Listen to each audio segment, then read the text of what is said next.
ഹരേ കൃഷ്ണ കൃഷ്ണ കൃഷ്ണ ഹരേ ഹരേ ഹരേ രാമ ഹരേ ഹരേ ഹരേ കൃഷ്ണ കൃഷ്ണ കൃഷ്ണ ഹരേ ഹരേ ഹരേ രാമ രാമ രാമ ഹരേ ഹരേ ഹരേ ഹരേ രാമ രാമ രാമ ഹരേ ഹരേ ഹരേ കൃഷ്ണ കൃഷ്ണ കൃഷ്ണ ഹരേ ഹരേ ഹരേ രാമ രാമ രാമ ഹരേ ഹരേ ഹരേ Krishna. Shri Shri Radha Govinda temple ബാംഗ്ലൂരിന്റെ ഉപദേശാമൃതം ക്ലാസ്സിലേക്ക് എല്ലാവർക്കും സ്വാഗതം. ഹരേ കൃഷ്ണ. ഓം നമോ ഭഗവതേ വാസുദേവായ. ഓം നമോ ഭഗവതേ വാസുദേവായ. ഓം നമോ ഭഗവതേ വാസുദേവായ. ഓം അജ്ഞാനതിമിരാന്ധസ്യ ജ്ഞാനാഞ്ജനാശലാകയ ചക്ഷുരുന്മീലിതം യേന തസ്മൈ ശ്രീ ഗുരവേ നമഃ. നമോ വിഷ്ണുപാദായ കൃഷ്ണപ്രേഷ്ഠായ ഭൂതലേ ശ്രീമതേ ഭക്തിവേദാന്ത സ്വാമിനിതി നാമിനേ. നമസ്തേ സാരസ്വതേ ദേവേ ഗൗരവാണി പ്രചാരിണേ നിർവിശേഷ ശൂന്യവാദി പാശ്ചാത്യദേശധാരിണേ. ജയ ശ്രീകൃഷ്ണ ചൈതന്യ പ്രഭു നിത്യാനന്ദ ശ്രീ അദ്വൈത ഗദാധര ശ്രീവാസാദി ഗൗരഭക്തവൃന്ദ. ഹരേ കൃഷ്ണ കൃഷ്ണ കൃഷ്ണ ഹരേ ഹരേ ഹരേ രാമ രാമ രാമ ഹരേ ഹരേ. ഹരേ കൃഷ്ണ. ശ്രീ ശ്രീ രാധാ ഗോവിന്ദ ടെമ്പിൾ ഈസ്റ്റേൺ ബാംഗ്ലൂരിന്റെ ഉപദേശാമൃതം ക്ലാസ്സിലേക്ക് എല്ലാവർക്കും സ്വാഗതം. ഹരേ കൃഷ്ണ. അപ്പൊ നമ്മൾ ഇന്നലെ ഇൻട്രൊഡക്ഷൻ കണ്ടിട്ടുണ്ടായിരുന്നു. പറഞ്ഞു നമ്മള് രൂപഗോസ്വാമിയുടെ 11 ഉപദേശങ്ങളാണ് ഉപദേശാമൃതത്തിൽ. സൗണ്ട് ഡിസ്റ്റർബ് ആവുന്നുണ്ടോ? ഹരേ കൃഷ്ണ. ഹരേ കൃഷ്ണ. ഇപ്പൊ നമ്മള് ഉപദേശാമൃതം ശ്ലോകം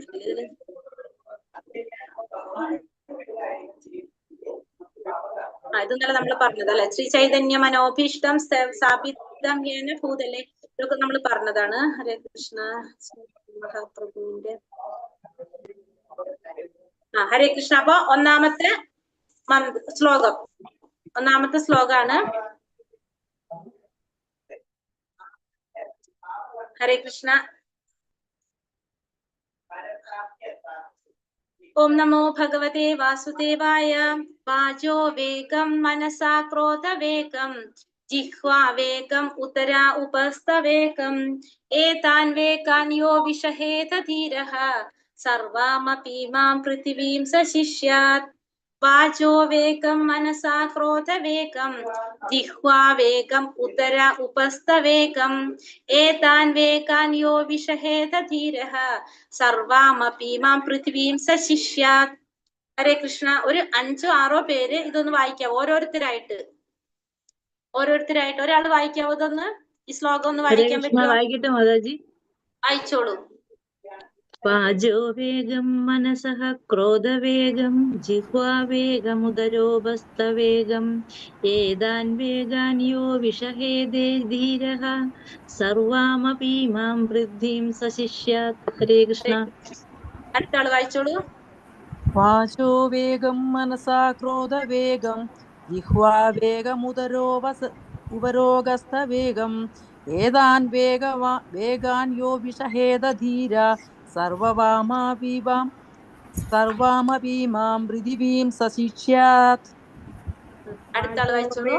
മനസാ ക്രോധവേഗം ജിഹ്വാ വേഗം ഉദരോപസ്ഥവേഗം ഏതാൻ വേഗാൻ യോ വിഷഹേദ ധീരഃ സർവാവാമപീഠം പൃഥിവീം സശിഷ്യാത്. വാമഭീമാം കേട്ടോ. സർവാമഭീമാം പൃഥിവീം സശിഷ്യാത്. അടുത്ത ആള് വായിച്ചോളൂ.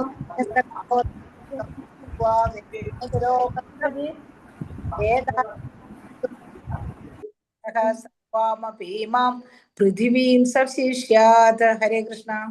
കൃഷ്ണ. ഒരാൾ കൂടി വായിച്ചോളൂ. വാചോ വേഗം മനസാ ക്രോധവേഗം ജിഹ്വാ വേഗമുദരോപസ്ഥി വേഗം ഏതൻ വേഗാൻ യോ വിഷഹേദ ധീരഃ സർവോമപി മാം പൃഥിവീം സശിഷ്യാത്. ഹരേ കൃഷ്ണ. കൃഷ്ണ. ഇനി നാളെ വായിക്കുമ്പോ ഇതല്ലാത്ത അടുത്തൊരു 6 പേരോ 7 പേരോ തയ്യാറായിക്കോളൂ കേട്ടോ. എന്നും ഇതേപോലെ തന്നെ നമ്മൾ വായിച്ചിട്ടായിരിക്കും ക്ലാസ് തുടങ്ങുന്നുണ്ടാവുക. വാചോ വേഗം മനസാ ക്രോധവേഗം ജിഹ്വാ വേഗം ഉദര ഉപസ്ഥവേഗം ഏതാൻ വേഗാൻ യോ വിഷഹേദ ധീരഃ സർവാമപി മാം പൃഥിവീം സശിഷ്യാത്. ഇതിന്റെ മീനിങ് നമ്മൾ ഫോട്ടോ എടുത്ത് ഗ്രൂപ്പിൽ ഇട്ടിട്ടുണ്ടായിരുന്നു. അത് ഞാൻ വായിക്കാം. ബുക്കില് ഉള്ളത് വാചോ വേഗം എന്ന് വെച്ചാല് സംസാരിക്കാനുള്ള വാസന. മനസ്സാവേഗം മനസ്സിന്റെ ത്വരയും മനസ്സിന്റെ ആവശ്യങ്ങളും. മനസ്സാവേഗം എന്ന് വെച്ചാല് മനസ്സിന്റെ ത്വര, മനസ്സിന്റെ ആവശ്യങ്ങള്. ക്രോധവേഗം എന്ന് വെച്ചാല് കോപത്തിന്റെ ത്വര. ജിഹ്വാവേഗം നാവിന്റെ ത്വര. ജിഹ്വ എന്ന് വെച്ചാല് നാവിന്റെ ത്വര. ഉദരോപസ്ഥ എന്ന് വെച്ചാല് ഉദരം ഉപസ്ഥവും. ഉദരം എന്ന് വെച്ചാല് വയറ്, ഉപസ്ഥം എന്ന് വെച്ചാല് ജനനേന്ദ്രിയം. അപ്പൊ ഉദര ഉപസ്ഥം എന്ന് പറഞ്ഞാല് ഉദരം എന്ന് പറഞ്ഞാല് വയറ്, ഉപസ്ഥം എന്ന് പറഞ്ഞാൽ ജനനേന്ദ്രിയം. അപ്പൊ ഈ രണ്ടിന്റെയും വേഗം എന്ന് വെച്ചാൽ എന്താണ്? ത്വര. ഈ രണ്ടിന്റെയും ത്വരയെയും പിന്നെ ഏതാൻ വേഗാൻ എന്ന് വെച്ചാൽ ഈ ത്വരകളെല്ലാം. അപ്പൊ വേഗം എന്ന് പറഞ്ഞാൽ എന്താണ്? ത്വരയാണ്. അപ്പൊ ഈ ഏതാൻ വേഗാൻ എന്ന് പറഞ്ഞ ഈ ത്വരകളെയെല്ലാം ഏതൊരുവനാണോ വിഷഹേത സഹിക്കുന്നത്, അതല്ലെങ്കിൽ അടക്കുന്നത്, സ ധീരഹ അവൻ ആരാണ്? ധീരനാണ്. ഇമാം സർവം ഈ ഭൂമിയെ മുഴുവൻ, ഭൂമി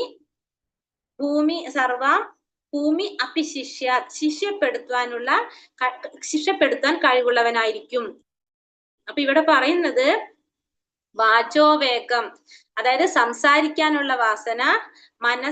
മനസ്സാ ക്രോധവേഗം മനസ്സിന്റെ ത്വര, ക്രോധത്തിന്റെ ത്വര അതായത് കോപത്തിന്റെ ത്വര. പിന്നെ ജിഹ്വാവേഗം നാവിന്റെ ത്വര. പിന്നെ ഉദര ഉപസ്ഥ വേഗം ഉദരം എന്ന് പറഞ്ഞ വയറിന്റെ ത്വര. ഉപസ്ഥം എന്ന് പറഞ്ഞാല് ജനനേന്ദ്രിയത്തിന്റെ ത്വര. ഈ ത്വരകളെയെല്ലാം ഏതൊരുവനാണോ സഹിക്കാൻ സാധിക്കുന്നത് ആ വ്യക്തി എങ്ങനെയാണ്? ധീരനാണ്. ആ ധീരൻ ഈ ഭൂമിയെ മുഴുവനും ശിഷ്യപ്പെടുത്താനുള്ള കഴിവുള്ളവനായിരിക്കും. അപ്പൊ എന്താ പറഞ്ഞത് ഇവിടെ? സംസാരിക്കാനുള്ള ത്വരയും മനസ്സിന്റെ ത്വരയും കോപത്തിന്റെ ത്വരയും.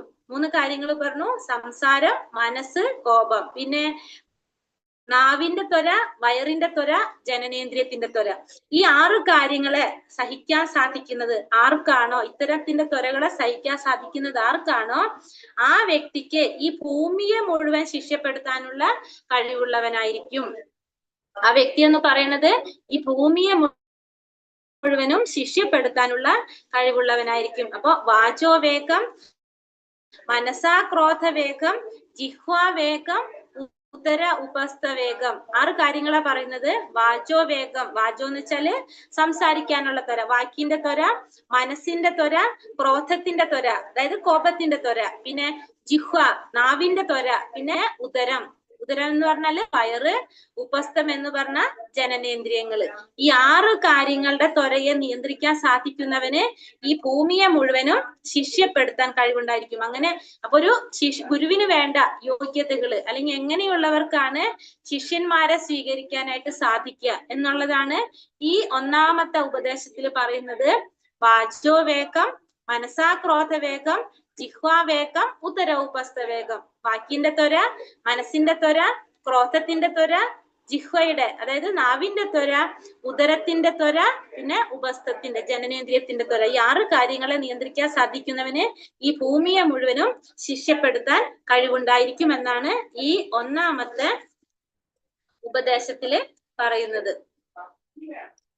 അതിന്റെ പരിഭാഷ നമുക്ക് പറയാം. സംസാരിക്കുന്നതിനുള്ള ത്വരയെയും മനസ്സിന്റെ വിവിധ അഭിലാഷങ്ങളെയും കോപത്തിന്റെ പ്രവർത്തനങ്ങളെയും നാവിന്റെ ത്വരകളെയും അതായത് നമ്മുടെ രസങ്ങള് ടേസ്റ്റ് അനുഭവിക്കുന്നതിനുള്ള ത്വരകൾ, ഉദരത്തിന്റെയും ഉൽപാദനത്തിന്റെയും ത്വരകളെയും സഹിക്കുവാൻ കഴിവുള്ളവൻ ധീരനാണ്. അവന് ലോകം മുഴുവൻ ശിഷ്യന്മാരുണ്ടാക്കുന്നതിനുള്ള അർഹതയുണ്ട്. മനസ്സിലായോ മീനിങ് പറഞ്ഞത്? ഹരേ കൃഷ്ണ.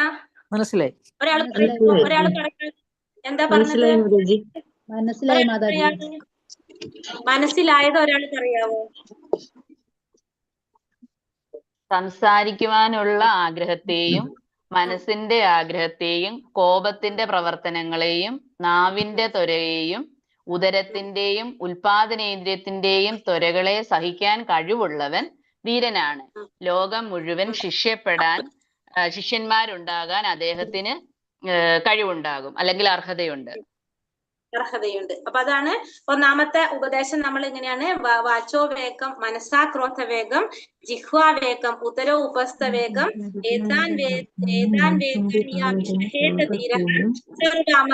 പൃഥിവീം സശിഷ്യത്. അതായത് വാക്കിന്റെ ത്വര, മനസ്സിന്റെ ത്വര, ഇന്ദ്രിയങ്ങളുടെ ത്വര അല്ലെ. പിന്നെന്താണ് ക്രോധത്തിന്റെ, മനസ്സിന്റെ, വാക്കിന്റെ, പിന്നെന്താണ് കോപത്തിന്റെ, നാവിന്റെ, വയറിന്റെ, പിന്നെ ഇന്ദ്രിയങ്ങളുടെ ജനനേന്ദ്രിയത്തിന്റെ ത്വര. ഈ 6 കാര്യങ്ങളെ നിയന്ത്രിക്കാൻ സാധിക്കുന്നവന് എന്ത് ചെയ്യാൻ സാധിക്കും? ഈ ഭൂമിയെ മുഴുവനും ശിഷ്യപ്പെടുത്താനായിട്ട് സാധിക്കും. അവൻ ധീരനാണ് എന്നാണ് ഒന്നാമത്തെ ഉപദേശത്തില് നമുക്ക് പറഞ്ഞു തരുന്നത്. ഹരേ കൃഷ്ണ. ഇനി പുസ്തകമുള്ളവർ ആരൊക്കെയാണ്? ഞാനുണ്ട് മാതാജി. പുസ്തകമുള്ളവര് ഹാൻഡ് റൈസ് ചെയ്തോളൂ. ഒരു 4-5 പേര്, 5-6 പേര് ഹാൻഡ് റൈസ് ചെയ്തോളൂ കേട്ടോ. അപ്പൊ നമുക്ക് ഓരോരുത്തർക്കായിട്ട് ഓരോ പാരഗ്രാഫ് വായിക്കാം. എന്നിട്ട് പറഞ്ഞു പോകാം. ഹരേ കൃഷ്ണ. അപ്പൊ ഫസ്റ്റ് മാതാജി ഭാവാർത്ഥം വായിച്ചോളൂ. പാരഗ്രാഫ് ഭാവാർത്ഥം തൊട്ട്. ഹരേ കൃഷ്ണ മാതാജി. ശ്രീമദ് ഭാഗവതത്തിൽ അധ്യായം 6, അത് പറയാൻ അറിയത്തില്ല മാതാജി, അതെങ്ങനെയാ പറയുന്നേ? 6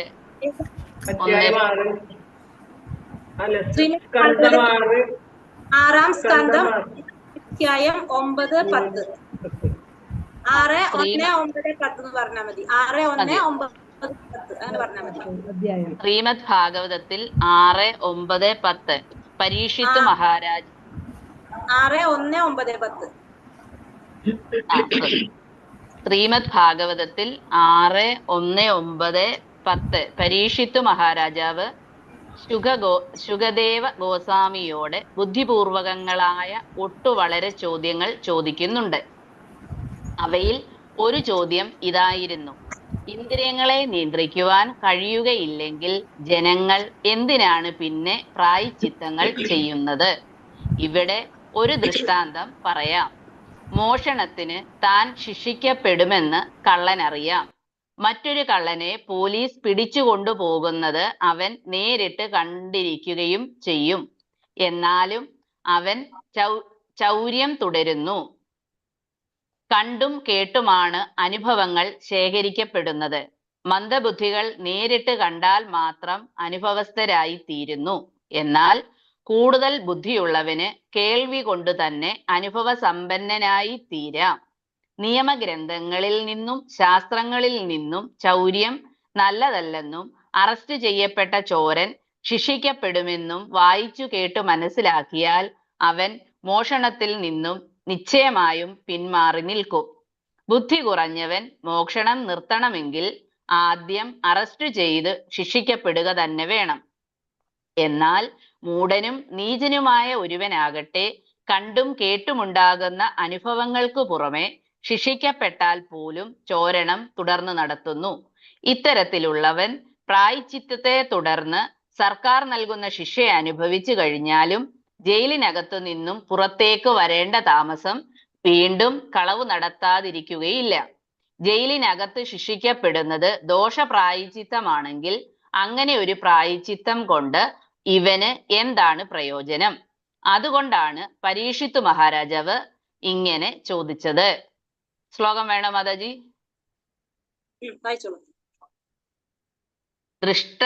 ദൃഷ്ടതൃതാഭ്യാം യത് പാപം ജാനന്യപ്യാത്മനോഹിതം കരോതി ഭൂയോ വിവശ പ്രായശ്ചിത്തമധോ കഥം കൊച്ചിന്നി വർത്തതേ ഭദ്രാത് ക്വചിച്ചരിതി തത് പുനഃ പ്രായശ്ചിത്തമധോപാർത്ഥം മന്യേ കുഞ്ചര ശൗചവത്. പ്രായശ്ചിത്തത്തെ പരീക്ഷിത്ത് ഗജസ്നാനത്തോടെയാണ്. ഹരേ കൃഷ്ണ. താങ്ക് യു മാതാജി. അപ്പൊ ഇവിടെ എന്താ പറഞ്ഞത്? ശ്രീമദ് ഭാഗവതം 6-ാം സ്കന്ധം 1-ാം അധ്യായം 9-10 ശ്ലോകങ്ങളില് പരീക്ഷിത്ത് മഹാരാജാവ് ശുഗദേവ് ഗോസ്വാമിയോട് ചോദിക്കുകയാണ്, ഇന്ദ്രിയങ്ങളെ നിയന്ത്രിക്കാൻ കഴിയുന്നില്ലെങ്കിൽ പിന്നെ എന്തിനാണ് പിന്നെ പ്രായശ്ചിത്തം ചെയ്യുന്നത്? നമ്മള് ഇന്ദ്രിയങ്ങളെ നമ്മൾക്ക് നിയന്ത്രിക്കാൻ സാധിക്കുന്നില്ല. പിന്നെ നമ്മൾ എന്ത് ചെയ്യുന്നത്? പ്രായശ്ചിത്തങ്ങള് ചെയ്യുന്നതാണ് എന്നാണ് ചോദിക്കുന്നത്. നമ്മൾ ഒരു കാര്യം ചെയ്തു, തെറ്റ് ചെയ്തു, വീണ്ടും നമ്മൾ എന്ത് ചെയ്യണം? അത് തന്നെ വീണ്ടും ചെയ്യുകയാണെങ്കിൽ പിന്നെ അവിടെ പ്രായശ്ചിത്തം എന്ന് പറയുന്നതിന് അർത്ഥമില്ലല്ലോ. അതിനൊരു ഉദാഹരണം ഇവിടെ എന്താ പറയുന്നത്? കള്ളനെയാണ് പറയുന്നത് അല്ലെ. ഒരു കള്ളന് ഇവിടെ എന്താ പറഞ്ഞ, മോഷണത്തിന് താൻ ശിക്ഷിക്കപ്പെടുമെന്ന് കള്ളൻ അറിയാം. പക്ഷെ ഇപ്പൊ വേറൊരു കള്ളനെ പിടിച്ചിട്ട് പോണതും ആര് കാണുന്നുണ്ട്? ആ കള്ളൻ കാണുന്നുണ്ട്. എന്നാലും ആ കള്ളൻ എന്താ ചെയ്യുന്നത്? എന്നാലും അനുഭവങ്ങൾ അങ്ങനെയാണെങ്കിലും അയാൾ എന്ത് ചെയ്യും? വീണ്ടും ആ പണി തന്നെ അദ്ദേഹം ചെയ്യും അല്ലെ. അത് കഴിഞ്ഞ് ശിക്ഷ അനുഭവിക്കാനായിട്ട് ജയിലിൽ പോയി ശിക്ഷ അനുഭവിച്ചിട്ട് പുറത്തിറങ്ങി കഴിഞ്ഞാൽ വീണ്ടും എന്ത് തന്നെയാ ചെയ്യണത്? അത് തന്നെയാണ് ചെയ്യുന്നത്. അപ്പൊ ആ ചെയ്യുന്നത് കൊണ്ട് വല്ല കാര്യമുണ്ടോ? നമ്മൾ ആ എന്താ പറയണത്? ആ ശിക്ഷ അനുഭവിക്കാൻ കൊടുക്കുന്നത് കൊണ്ട് വല്ല കാര്യമുണ്ടോ? അത് തന്നെയാണ് ഇവിടെ പറയുന്നത്. നമ്മളെ ഇന്ദ്രിയങ്ങളെ നിയന്ത്രിക്കാൻ നമുക്ക് സാധിച്ചില്ലെങ്കിൽ പിന്നെ നമ്മൾ എന്തിനാണ് ഈ പ്രായശ്ചിത്തം ചെയ്യുന്നത് എന്നാണ് പരീക്ഷിത്ത് മഹാരാജാവ് ആരടുത്ത് ചോദിക്കുന്നത്? ശുകദേവ ഗോസ്വാമി അടുത്ത് ചോദിക്കുന്നത്. കാരണം നമ്മളായ ഒരു തെറ്റ് ചെയ്ത ആ തെറ്റിന് ശിക്ഷ അനുഭവിച്ചിട്ടും തിരിച്ചു വന്നിട്ട് അത് തന്നെയാണ് നമ്മൾ ചെയ്യുന്നതെങ്കിൽ പിന്നെ നമ്മൾ ആ പ്രായശ്ചിത്തം എന്ന് പറയുന്നതിന് അർത്ഥം ഇല്ലല്ലോ എന്നാണ് ഇവിടെ പരീക്ഷിത്ത് മഹാരാജാവ് ശുകദേവ ഗോസ്വാമിയോട് ചോദിക്കുന്നത്. ഹരേ കൃഷ്ണ. അടുത്ത പാരഗ്രാഫ് വേറെ ആരെങ്കിലും വായിക്കാവോ? വായിക്കാം മാതാജി. ഹരേ കൃഷ്ണ. പ്രായശ്ചിത്തത്തെ പരിഷിത് ഗജസ്നാനത്തോടാണ് താരതമ്യപ്പെടുത്തിയിരിക്കുന്നത്. ആന പുഴയിൽ വളരെ വെടിപ്പായി കുളിക്കും, പക്ഷെ കരയിലേക്ക് കയറേണ്ട താമസം അത് മണ്ണ് വാരി തന്റെ ശരീരത്തിലേക്ക് ഇടുകയും ചെയ്യും. അപ്പോൾ ആ കുളിക്ക് പിന്നെ എന്ത് വിലയാണുള്ളത്? അതുപോലെ ഹരേ കൃഷ്ണ മഹാമന്ത്രം കാര്യമായി ജപിക്കുകയും ജപം സർവ പാപങ്ങളെയും നശിപ്പിക്കുമെന്ന് വിചാരിച്ച് അവിഹിതങ്ങളായ വളരെ സംഗതികൾ പ്രവർത്തിക്കുകയും ചെയ്യുന്ന സാധകന്മാർ എത്രയോ ഉണ്ട്. 10 തരം പാപങ്ങളിൽ വെച്ച് ഭഗവൻ നാമങ്ങൾ ജപിച്ചുകൊണ്ടിരിക്കുമ്പോൾ ചെയ്യാവുന്ന പാപങ്ങളെ നാംനോ ബലാദ് യസ്യ ഹി പാപബുദ്ധിഹ എന്ന വാക്യമനുസരിച്ച് ഹരേ കൃഷ്ണ മഹാമന്ത്ര ബലത്തിന്മേൽ ചെയ്യുന്ന പാപപ്രവർത്തനങ്ങൾ എന്നും പറയാം. ഇതുപോലെ ചില ക്രിസ്ത്യാനികൾ ഉണ്ട്. അവർ തങ്ങളുടെ പാപങ്ങൾ പറയുവാൻ വേണ്ടി പള്ളിയിൽ പോകുന്നു. പുരോഹിതന്റെ മുമ്പിൽ പാപങ്ങൾ പറയുന്നത് കൊണ്ടും ചില വ്രതങ്ങൾ അനുഷ്ഠിക്കുന്നത് കൊണ്ടും പ്രതിവാര പാപ കർമ്മ ഫലങ്ങളിൽ നിന്ന് മോചനം ലഭിക്കുമെന്നാണ് ഇക്കൂട്ടരുടെ വിചാരം. ശനിയാഴ്ച കഴിഞ്ഞ് ഞായറാഴ്ച ആകുന്നതോടുകൂടി അവർ തങ്ങളുടെ ദുഷ്പ്രവർത്തനങ്ങൾ പുനരാരംഭിക്കുകയായി. അടുത്ത ശനിയാഴ്ച അവയെല്ലാം ക്ഷമിക്കപ്പെടുമെന്നുള്ള പ്രതീക്ഷയോടെ. അക്കാലത്തെ ഏറ്റവും ബുദ്ധിമാനായ രാജാവായിരുന്നു പരീക്ഷിത്ത്. അദ്ദേഹം ഇത്തരം പ്രായശ്ചിത്തങ്ങളെയാണ് അപലപിച്ചത്. പരീക്ഷിത്ത് മഹാരാജാവിന്റെ ആധ്യാത്മിക ഗുരുവാകുന്നതിന് വേണ്ട യോഗ്യതകളെല്ലാം തികഞ്ഞ ശുകദേവ ഗോസ്വാമി രാജാവിന്റെ ചോദ്യത്തിന് ശരിയായ ഉത്തരം നൽകുകയുണ്ടായി.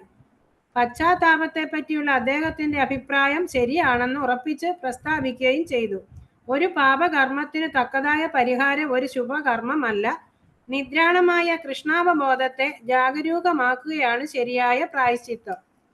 ഹരേ കൃഷ്ണ മാതാജി. ഹരേ കൃഷ്ണ. അപ്പൊ ഈ പാരഗ്രാഫിൽ എന്താ പറയണത്? ഇനി പ്രായശ്ചിത്തത്തെ എങ്ങനെയാ പറഞ്ഞിരിക്കുന്നത്? പരീക്ഷിത്ത് മഹാരാജാവ് പറയുന്നത് ഗജത്തിന്റെ സ്നാനത്തോടാണ്. ഗജം എന്ന് വെച്ചാൽ ആന. ആനയുടെ സ്നാനത്തോടാണ് പരീക്ഷിത്ത് മഹാരാജാവ് പ്രായശ്ചിത്തത്തെ താരതമ്യപ്പെടുത്തിയിരിക്കുന്നത്. ആന എങ്ങനെയാണ്? പുഴയിൽ പോയിട്ട് വളരെ വെടിപ്പായിട്ട് വൃത്തിയായിട്ട് കുളിക്കും. അതിനുശേഷം അത് കരയിൽ കയറിയിട്ട് എന്താ ചെയ്യുന്നത്? അത് മണ്ണ് വാരി അതിന്റെ ശരീരത്തിലേക്ക് ഇടും അല്ലെ. ആ നന്നായി വൃത്തിയായിട്ട് കുളിച്ചതിന് ശേഷം വീണ്ടും കരയിൽ കയറിയിട്ട് ആ മണ്ണ് മുഴുവനും വാരി അതിന്റെ ശരീരത്തിൽ ഇടും. അതാണ് എന്ത് പറയുന്നത് ഇവിടെ? അതേപോലെയാണ് ഈ ചെയ്യുന്ന പ്രായശ്ചിത്തം. ഇപ്പൊ നമ്മൾ കള്ളന്റെ കാര്യം പറഞ്ഞു. കാരണം കള്ളൻ കളവ് ചെയ്തിട്ട് അതിന്റെ ശിക്ഷ അനുഭവിച്ച് ജയിലിൽ നിന്ന് പുറത്ത് വന്നിട്ട് വീണ്ടും എന്ത് തന്നെയാണ് ചെയ്യുന്നത്? അത് തന്നെയാണ് ചെയ്യുന്നത്. അപ്പൊ നമ്മൾ എന്താണ് ചെയ്യേണ്ടത്? ശരിക്കും ഇന്ദ്രിയങ്ങളെ നിയന്ത്രിക്കാൻ കഴിയുന്നില്ലെങ്കിൽ പിന്നെ നമ്മൾ ഈ പ്രായശ്ചിത്തം എന്ന് പറയുന്നതിന് യാതൊരു അർത്ഥവും ഇല്ല. അതേപോലെ ഇപ്പൊ പരീക്ഷിത്ത് മഹാരാജാവ് ഗജത്തിന്റെ സ്നാനത്തോടാണ് ഇതിനെ നമ്മളെ ഈ പ്രായശ്ചിത്തത്തെ താരതമ്യം ചെയ്തിരിക്കുന്നത്. പിന്നെ ഒരു മിനിറ്റ്, ഒരു സെക്കൻഡ്, ഇതിൽ ഇത്തിരി കൂടി ഉണ്ട്. അപ്പൊ അതേപോലെ തന്നെ ഹരേ കൃഷ്ണ മഹാമന്ത്രത്തെ കുറിച്ച് പറയാണ്. ആ മന്ത്രം കാര്യമായിട്ട് ജപിച്ച് സർവ്വ പാപങ്ങളും നശിപ്പിക്കുമെന്ന് വിചാരിച്ച് എന്താണ് അവിഹിതങ്ങളായിട്ടുള്ള ഒട്ടേറെ സംഗതികൾ പ്രവർത്തിക്കുക. അങ്ങനെ ചെയ്യുന്നവരെന്താണ് ചെയ്യുന്നത്? അവര് തെറ്റ് ചെയ്യാണ്. കാരണം ഹരേ കൃഷ്ണ മഹാമന്ത്രം നമ്മളെ പാപങ്ങൾ ഇല്ലാതാക്കാനായിട്ട് സാധിക്കുന്നു നമ്മൾ പറയാണ്. അപ്പൊ എന്താണ്, നമുക്കറിയാം പാപങ്ങൾ ഇല്ലാതാക്കണം. അപ്പൊ നമ്മൾ എന്ത് ചെയ്യും? നമ്മൾ ഒരു സൈഡിൽ കൂടെ നമ്മള് തെറ്റുകളും ചെയ്യും, അങ്ങനത്തെ പ്രവർത്തികൾ ചെയ്യും, ഇപ്പുറത്തെ സൈഡിൽ കൂടെ നമ്മൾ നാമം ജപിക്കും. അത് ബാലൻസ് ചെയ്ത് പോകുമല്ലോ. അപ്പൊ അങ്ങനെ ചെയ്യുന്ന ജപിച്ചുകൊണ്ടിരിക്കുമ്പോൾ ചെയ്യാവുന്ന പാപങ്ങളെ എന്തെന്നാ പറയുന്നത്? നാംനോ ബലാദ്യസ്യ ഹി പാപബുദ്ധി എന്ന വാക്യം അനുസരിച്ച് എന്ത് പറയാണ്?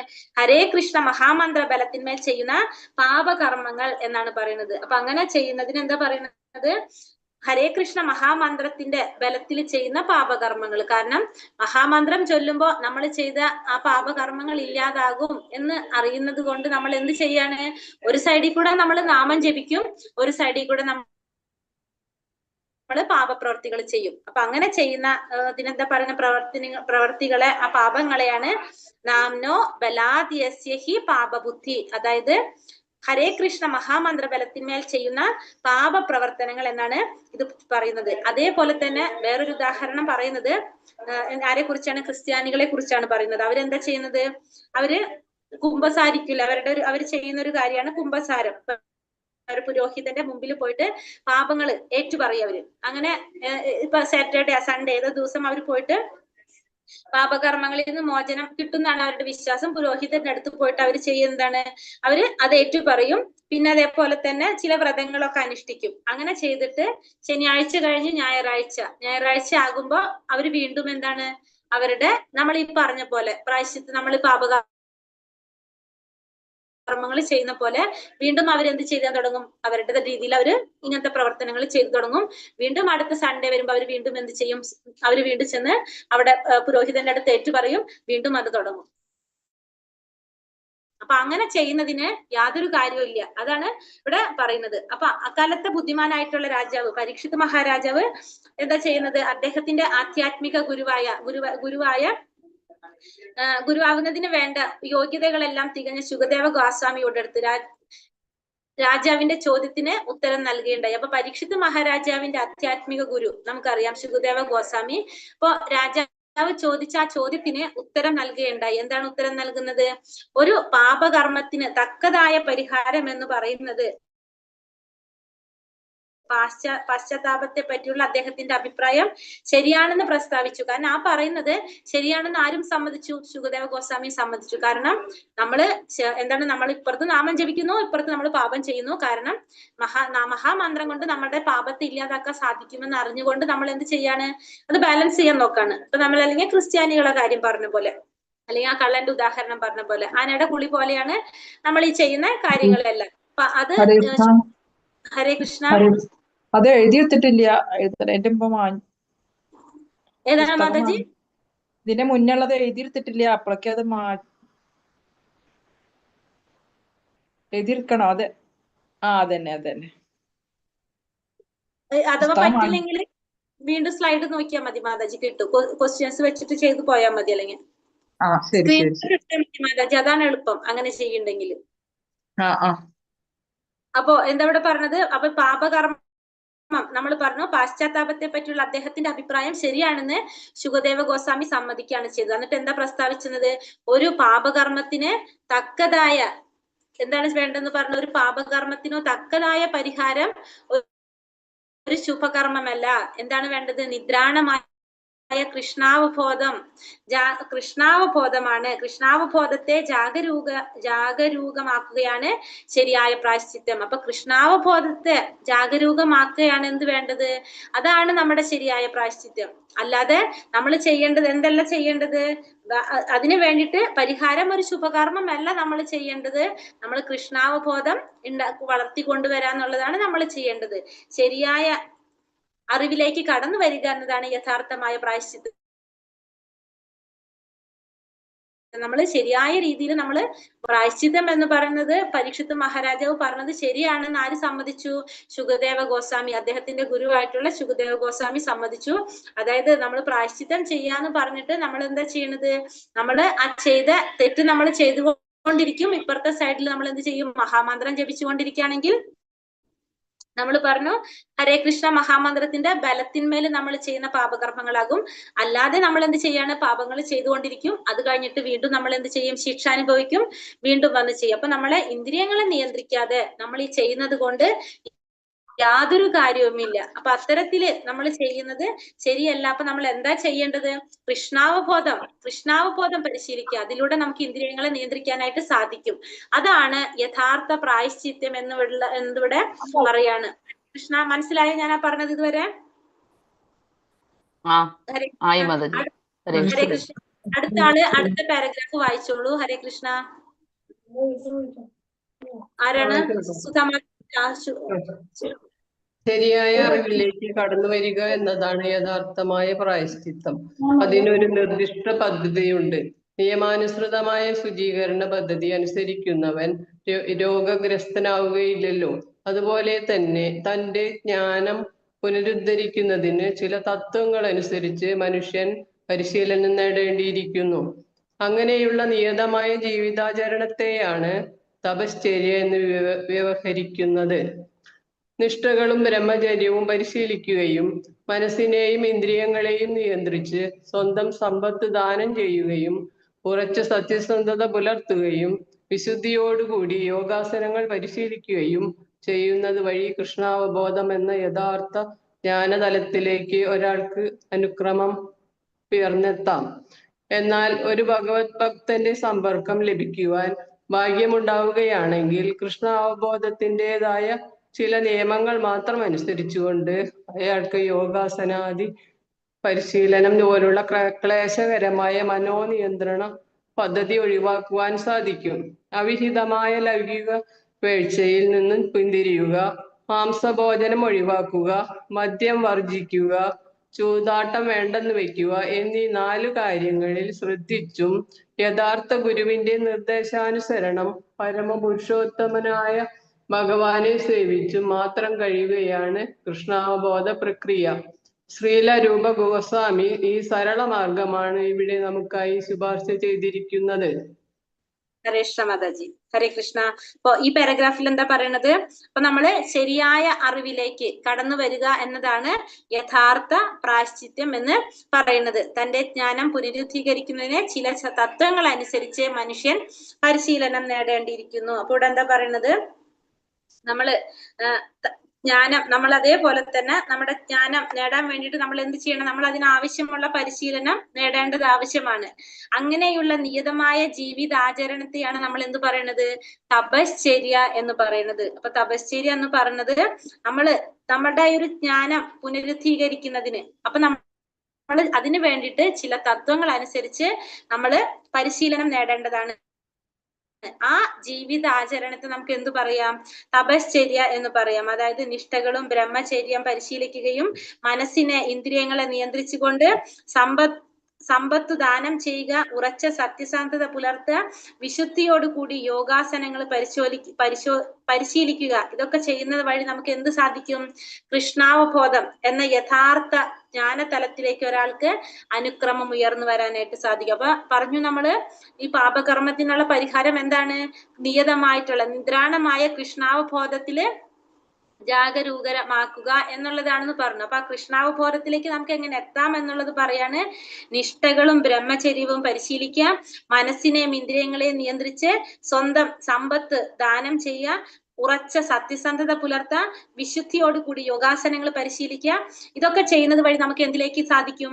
കൃഷ്ണാവബോധം എന്ന യഥാർത്ഥ ജ്ഞാനതലത്തിലേക്ക് അനുക്രമം പതുക്കെ നമുക്ക് ഉയർന്നു വരാനായിട്ട് സാധിക്കും. പിന്നെ ഇത്രയും ചെയ്യുന്നതുകൊണ്ട് നമുക്ക് സാധിക്കും. അതല്ലെങ്കിലോ ഒരു ഭഗവത് ഭക്തന്റെ സമ്പർക്കം ലഭിക്കുകയാണെങ്കിൽ, അങ്ങനെയാണെങ്കിൽ ലഭിക്കാൻ ഭാഗ്യമുണ്ടായാൽ കൃഷ്ണാവബോധത്തിൻ്റെതായ ചില നിയമങ്ങൾ മാത്രം അനുസരിച്ചുകൊണ്ട് യോഗാസനാദി പരിശീലനം പോലുള്ള ക്ലേശകരമായ മനോനിയന്ത്രണം പദ്ധതി ഒഴിവാക്കാനായിട്ട് സാധിക്കും. ഇപ്പൊ നമുക്ക് ഇത്രയും കാര്യങ്ങളിലൂടെ, നിഷ്ഠയുടെ, ബ്രഹ്മചര്യം, അങ്ങനെ കുറച്ച് കാര്യങ്ങൾ പറഞ്ഞാൽ അതിലൂടെ നമുക്ക് കൃഷ്ണാവബോധത്തിലെത്താൻ സാധിക്കും. അതല്ല, നമുക്കിപ്പോ ഒരു ശുദ്ധ ഭക്തന്റെ സാന്നിധ്യം നമുക്ക് കിട്ടുകയാണെങ്കിൽ, അതിനുള്ളൊരു ഭാഗ്യം ഉണ്ടെങ്കിൽ, ആ ശുദ്ധഭക്തന്റെ കാരുണ്യം കൊണ്ട് നമുക്ക് എന്താണ്, ഇത്രയും അല്ലാതെ ചില നിയമങ്ങൾ മാത്രം അനുസരിച്ചുകൊണ്ട് നമുക്ക് പെട്ടെന്ന് തന്നെ ഇതിലേക്ക് എത്താൻ സാധിക്കും, കൃഷ്ണാവബോധത്തിലേക്ക് എത്താനായിട്ട് സാധിക്കും. അതാണ് സത്സംഗം, സാധുസംഗത്തിന്റെ ഗുണം. പിന്നെ അതേപോലെ തന്നെ എന്തൊക്കെയാണ് അത് പറയുന്നത്, നമ്മൾ ഇതിന് ചെയ്യേണ്ട പ്രക്രിയകൾ കൃഷ്ണാവബോധത്തിലേക്ക് വേണ്ട പറയുന്നത് എന്തൊക്കെയാണ്? ഒന്ന്, അവിഹിതമായിട്ടുള്ള ലൈംഗിക വീഴ്ചയിൽ നിന്നും പിന്തുടരുക, മാംസഭോജനം ഒഴിവാക്കുക, മദ്യം വർജിക്കുക, ചൂതാട്ടം വേണ്ടെന്ന് വെക്കുക. ഈ 4 കാര്യങ്ങൾ ശ്രദ്ധിക്കുക. പിന്നെ ഒരു യഥാർത്ഥ ഗുരുവിന്റെ നിർദ്ദേശാനുസരണം എന്ത് ചെയ്യണം? ഭഗവാനെ സേവിക്കുക. അങ്ങനെ ചെയ്തിട്ട് നമുക്ക്, അതാണ് കൃഷ്ണാവബോധ പ്രക്രിയ എന്ന് പറയുന്നത്. അങ്ങനെ ചെയ്തുകൊണ്ട് നമുക്ക് എന്ത് പറ്റും? കൃഷ്ണാവബോധത്തിൽ ഉയർന്നുയർന്നു വരാനായിട്ട് സാധിക്കും. ഈ ഒരു കാര്യമാണ് ആര് ശുപാർശ ചെയ്യുന്നത്? രൂപ ഗോസ്വാമി ഇവിടെ നമുക്ക് ചെയ്യുന്നത്. ഹരേ കൃഷ്ണ മഹാമന്ത്രം. ഒരു മിനിറ്റ്, അടുത്ത പാരഗ്രാഫിലാണുള്ളത് വരുന്നത്, പറഞ്ഞില്ലല്ലോ. ഹരേ കൃഷ്ണ. അപ്പൊ അടുത്ത പാരഗ്രാഫും കൂടി വായിക്കാലോ. അടുത്തത് വേറെ ആരെങ്കിലും വായിക്കാവോ? ഞാൻ വായിച്ചോട്ടെ ഒന്നുകൂടി. വായിക്കട്ടെ മാതാജി. ഹരേ കൃഷ്ണ. ഒരാൾ വായിക്കോളൂ, വായിച്ചോളൂ. വേറെ ആരെങ്കിലും? ഹരേ കൃഷ്ണ മാതാജി. ആദ്യം ഒരാൾ ചെയ്യേണ്ടത് അയാളുടെ ഭാഷണശക്തിയെ നിയന്ത്രിക്കലാണ്. നമുക്കെല്ലാവർക്കും ഭാഷണശക്തിയുണ്ട്. അവസരം കിട്ടേണ്ട താമസം നാം സംസാരിക്കുവാൻ ഒരുങ്ങുന്നു. കൃഷ്ണാവബോധമല്ല വിഷയമെങ്കിൽ പിന്നെ സംസാരിക്കുന്നത് ഒട്ടനേകം അബദ്ധ വിഷയങ്ങളായിരിക്കും. പോക്രോം പോക്രോം എന്നിങ്ങനെ വയലിലെ തവള സംസാരിക്കുന്നു. അതുപോലെ നാവുള്ള എല്ലാ മനുഷ്യരും സംസാരിക്കുവാൻ ആഗ്രഹിക്കുന്നു. സംസാരിക്കുന്നതെല്ലാം തന്നെ അബദ്ധങ്ങളായാലും വേണ്ടില്ല. ഇതാ ഇങ്ങോട്ട് വന്ന് എന്നെ ഭക്ഷിക്കൂ എന്ന് പാമ്പിനെ ക്ഷണിച്ചു വരുത്തുകയാണ് കരച്ചിലൂടെ തവള ചെയ്യുന്നത്. അങ്ങനെ മൃത്യുവിനെ ക്ഷണിക്കലാണെങ്കിലും അത് തന്റെ ക്രന്ദനം തുടർന്നുകൊണ്ടേയിരിക്കുന്നു. ലൗകിക മനുഷ്യരുടെയും നിരാകാര നിർഗുണ ബ്രഹ്മവാദികളായ മായാവാദികളായ ദാർശനികരുടെയും സംവാദങ്ങളെ മണ്ഡുകാക്രന്ദനങ്ങളോട് ഉപമിക്കാം. അവർ എപ്പോഴും അബദ്ധങ്ങൾ പറഞ്ഞുകൊണ്ടിരിക്കുന്നു. തങ്ങളെ പിടിച്ചു കൊള്ളുവാൻ മൃത്യുവിനെ ക്ഷണിച്ചുകൊണ്ടിരിക്കുകയും ചെയ്യുന്നു. മായാവാദികളായ തത്വചിന്തകന്മാർ വിചാരിക്കുന്നത് പോലെ പുറമേക്കൊന്നും മിണ്ടാതിരിക്കുക എന്ന രീതിയിലുള്ള സ്വയം അടിച്ചേൽപ്പിക്കുന്ന മൗനമല്ല ഭാഷണ നിയന്ത്രണം എന്നതുകൊണ്ട് ഉദ്ദേശിക്കുന്നത്. മൗനം കുറച്ചു നേരത്തേക്ക് സഹായകരമായി തോന്നിയേക്കാം, എന്നാൽ ഒടുവിൽ അത് പരാജയപ്പെടുന്നത് കാണാം. ശ്രീല രൂപ ഗോസ്വാമിയുടെ നിർദ്ദേശമനുസരിച്ച് ഭാഷണ നിയന്ത്രണം കൊണ്ട് വിവക്ഷിക്കപ്പെടുന്നത് കൃഷ്ണ കഥാകഥനമാണ്. പരമപുരുഷോത്തമനായ കൃഷ്ണന്റെ അപദാനങ്ങളെ ഭക്തിപൂർവം കീർത്തിക്കുക എന്നതാണ്. ഭഗവാന്റെ നാമം, രൂപം, കല്യാണ ഗുണങ്ങൾ, ലീലകൾ എന്നിവയെല്ലാം നാവിന് ഭാഷണ വിഷയമാക്കാം. കൃഷ്ണകഥകൾ സങ്കീർത്തനം ചെയ്യുന്നവൻ മൃത്യുവിന്റെ പിടുത്തത്തിൽ നിന്ന് അകന്നു നിൽക്കുന്നു. ഭാഷണ ത്വരാ നിയന്ത്രണം എന്നതിന്റെ യഥാർത്ഥമായ ആശയം ഇതത്രേ. ഹരേ കൃഷ്ണ. ഹരേ കൃഷ്ണ മാതാജി. അപ്പൊ ഈ പാരഗ്രാഫിൽ എന്താ പറയണത്? ആദ്യം ഒരാൾ ചെയ്യേണ്ടത്, ഇവിടെ പറഞ്ഞത് ആദ്യം ഒരാൾ ചെയ്യേണ്ടത് അയാളുടെ ഭാഷണ ശക്തിയെ നിയന്ത്രിക്കുക എന്നുള്ളതാണ്. ഫസ്റ്റ് നമ്മൾ പറഞ്ഞു അല്ലെ, ഫസ്റ്റത്തെ നമ്മൾ പറഞ്ഞതാണ് ആദ്യം നമ്മൾ ചെയ്യേണ്ടത് എന്താണ്?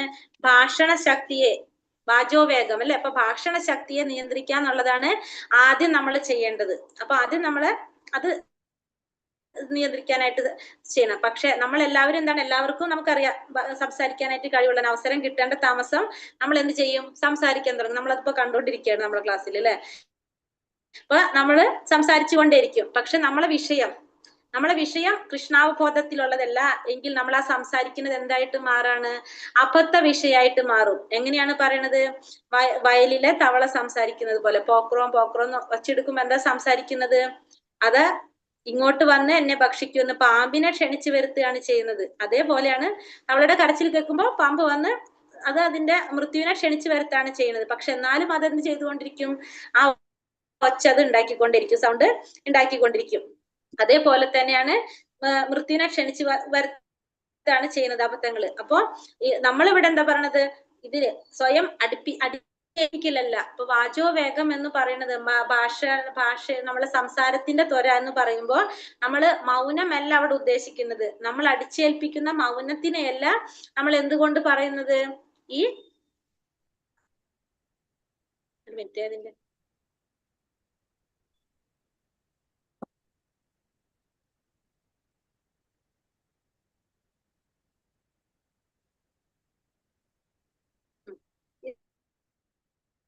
സ്വയം മൗനമല്ല അതുകൊണ്ട് ഉദ്ദേശിക്കുന്നത്. എന്താണ് ഉദ്ദേശിക്കുന്നത്?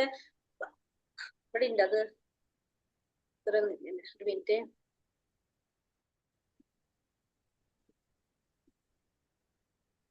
മൗനമല്ല ഇവിടെ ഉദ്ദേശിക്കുന്നത്. എന്താണ്?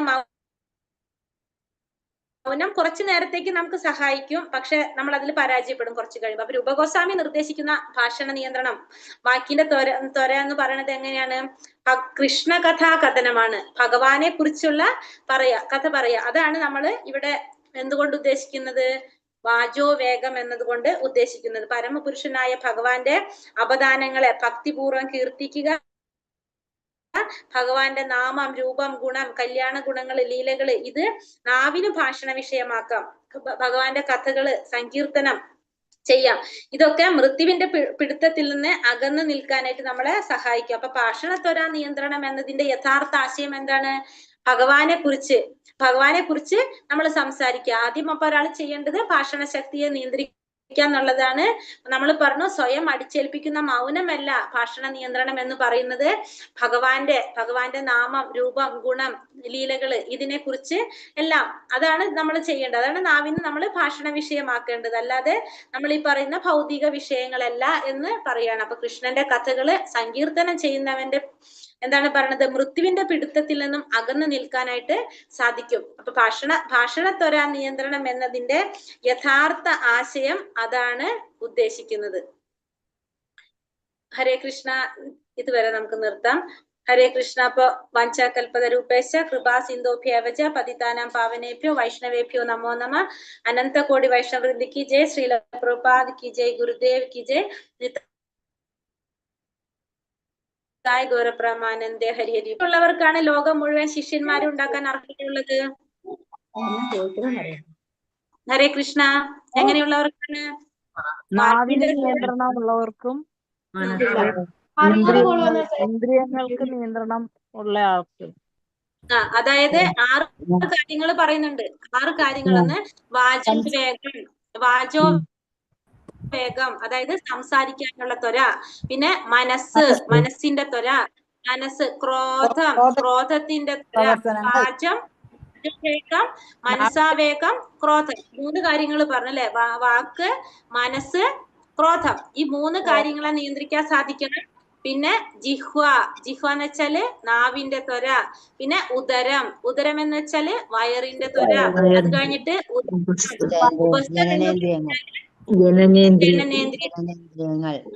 ജനനേന്ദ്രിയത്തിന്റെ ത്വര. ഈ 6 കാര്യങ്ങളെ നിയന്ത്രിക്കാൻ സാധിക്കുന്ന വ്യക്തി ധീരനാണ്. ആ വ്യക്തിക്ക് ഈ ഭൂമിയെ മുഴുവനും ശിക്ഷപ്പെടുത്താനുള്ള കഴിവുണ്ടായിരിക്കും.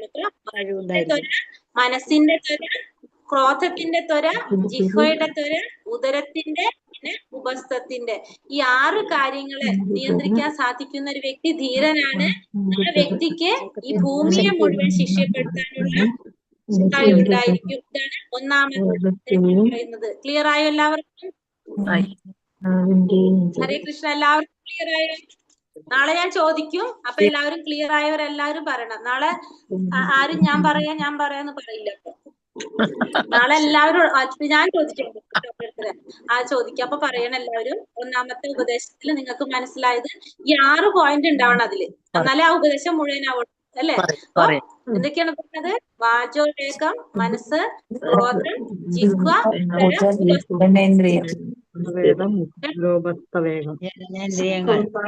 നിങ്ങളുടെ കഴിവേയും മനസ്സിന്റെ വിവിധ അഭിലാഷങ്ങളെയും കോപത്തിന്റെ പ്രവർത്തനങ്ങളെയും ധീരനാണ്. ആ വ്യക്തിക്ക് എന്ത് ചെയ്യാൻ സാധിക്കും?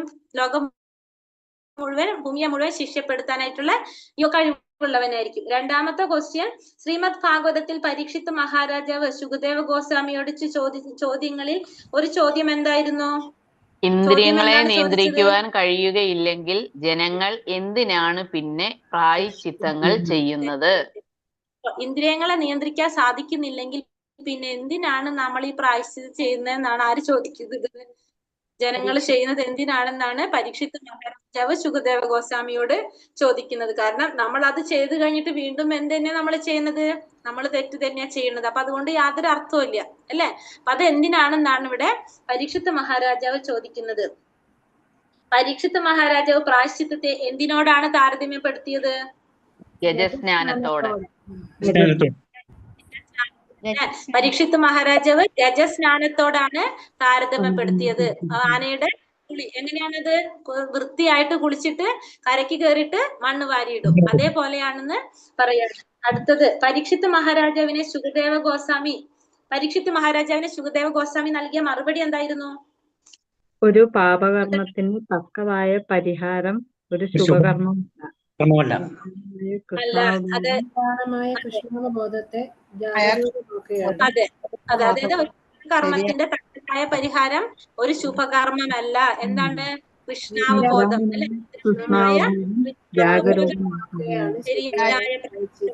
കൃഷ്ണാവബോധ പ്രക്രിയ ശരിയായ പ്രായശ്ചിത്തം എന്ന് പറഞ്ഞ, അല്ലാതെ പാപകർമ്മത്തിന് പരിഹാരം എന്തല്ല, വേറൊരു ശുഭകർമ്മമല്ല.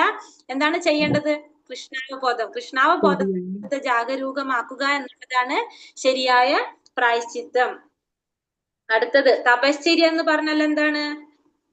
നിഷ്ഠകളും ബ്രഹ്മചര്യവും പരിശീലിക്കുകയും മനസ്സിനെയും ഇന്ദ്രിയങ്ങളെയും നിയന്ത്രിച്ച് സ്വന്തം സമ്പത്ത് ദാനം ചെയ്യുകയും ഉറച്ച സത്യസന്ധത പുലർത്തുകയും വിശുദ്ധിയോടുകൂടി യോഗാസനങ്ങൾ പരിശീലിക്കുകയും ചെയ്യുന്നത് വഴി കൃഷ്ണാവബോധം എന്ന യഥാർത്ഥ ജ്ഞാനത്തിലേക്ക് ഒരാൾക്ക് അനുക്രമം ഉയർന്നെത്താം. അങ്ങനെയുള്ള നിയതമായ ജീവിതാചരണത്തെ തപശ്ചര്യ എന്ന് പറയുന്നു. അങ്ങനെ നമ്മൾ ആ ജീവിതം ആചരിക്കുകയാണ് അല്ലെ? നമ്മൾ നിഷ്ഠയോടുകൂടി ബ്രഹ്മചര്യത്തോടുകൂടി, അതായത് ആ ജ്ഞാനം നേടുന്നതിന് ചില തത്വങ്ങൾ നമ്മൾ അനുസരിക്കണം. ആ തത്വങ്ങളാണ് നമ്മളിപ്പോ പറഞ്ഞത്. അതനുസരിച്ച് ചെയ്യുന്ന ആ നിയതമായിട്ടുള്ള ജീവിതാചരണത്തെ നമുക്ക് എന്ത് പറയാം? തപശ്ചര്യ എന്ന് നമുക്ക് പറയാനായിട്ട് സാധിക്കും. ഒരാൾ അടുത്തത് പറഞ്ഞിട്ടുണ്ടോ? ശ്രീല രൂപഗോസ്വാമി ശുപാർശ ചെയ്ത സരളമായ കൃഷ്ണാവബോധ പ്രക്രിയ എങ്ങനെയാണ്? അവിഹിതമായ ലൈംഗിക വീഴ്ചയിൽ നിന്ന് പിന്തിരിയുക, മാംസഭോജനം ഒഴിവാക്കുക, മദ്യം വർജിക്കുക, ചൂതാട്ടം വേണ്ടെന്ന് വെക്കുക. ഈ 4 കാര്യങ്ങൾ ശ്രദ്ധിച്ചും യഥാർത്ഥ ഗുരുവിന്റെ നിർദ്ദേശ അനുസരണം പരമ പുരുഷോത്തമനായ ഭഗവാനെ സേവിച്ചും മാത്രം കഴിയുകയാണ് കൃഷ്ണാവബോധ പ്രക്രിയ സരളമാക്കാനായിട്ടുള്ള മാർഗം. അപ്പൊ അങ്ങനെയാണ് ആര് പറഞ്ഞു തന്നത്? ശുപാർശ ചെയ്തിരിക്കുന്നത് രൂപഗോസ്വാമി ശുപാർശ ചെയ്തിരിക്കുന്ന സരളമായിട്ടുള്ള അവബോധ പ്രക്രിയ എന്ന് പറയുന്നത് ഈ 4 യമനിയമങ്ങള് പാലിക്കുക, പിന്നെ ഗുരുവിന്റെ നിർദ്ദേശാനുസരണം എന്ത് ചെയ്യാം? ഭഗവാനെ സേവിക്കുക. അതാണ് നമുക്ക് പറഞ്ഞിരിക്കുന്ന സരളമായ ഈ കൃഷ്ണാവബോധ പ്രക്രിയ എന്ന് പറയുന്നത് മാർഗം. അടുത്തത് എടുത്തുണ്ടോ നമ്മള്? ഒരാൾ ഭാഷണ ശക്തി അതും കൂടെ ഉണ്ട്. എങ്ങനെയാണ് ഒരാൾ ഭാഷണ ശക്തിയെ നിയന്ത്രിക്കേണ്ടത്? പരമദിവ്യോത്തമ പുരുഷനായ ആദ്യം ഭക്ഷണ ശക്തിയെ നിയന്ത്രിക്കണം എന്ന് പറഞ്ഞില്ല. പരമദിവ്യോത്തമ പുരുഷനായ സ്വയം അവദാനങ്ങളെ ഭക്തിപൂർവം കീർത്തിക്കുക. ഭഗവാന്റെ നാമം, രൂപം, കല്യാണ ഗുണങ്ങൾ, ലീലകൾ എന്നിവയെല്ലാം നാവിന് ഭാഷണ വിധേയമാക്കാം. കൃഷ്ണകഥകൾ, ലീലകൾ, സങ്കീർത്തനങ്ങൾ ചെയ്യുന്നവൻ മൃത്യുവിന്റെ പിടുത്തത്തിൽ നിന്ന് അകന്നു നിൽക്കുന്നു.